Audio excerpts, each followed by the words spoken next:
inevitable that your background and the environment in which you're brought up in as it influences the way you behave. I mean, that's all I could say in a general sense, but I know from my experiences in terms of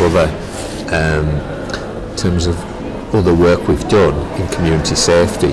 Operation Encompass is a good example where we've introduced arrangements to support child victims where domestic violence is taking place in the home, and up until that point that support wasn't available.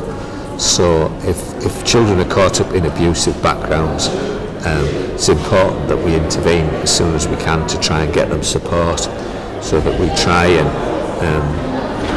make sure that as best we can that they're not brought up in that kind of environment. But that's a big ask, isn't it? It's a big challenge, and I'm quite happy to do whatever I can to support progress being made.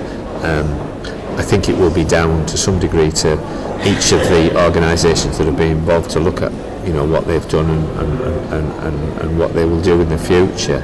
And I'll certainly look at the result of that review and see what I can do to help.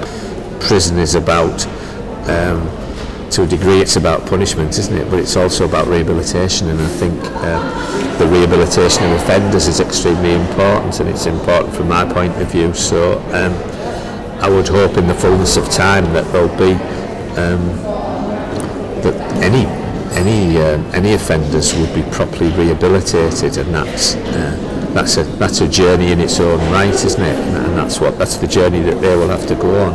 There are support services available for people with drug and alcohol problems, but I suppose all those support services require the willingness of the individual to engage with them. I think I mean, there's lots of examples of Hope North East, who are just down the road here, who provide some really good services, but they can only work with people who want to be helped. And I think the starting point for the recovery, rehabilitation and recovery has to be the individual wanting to get help and wanting to go through that process.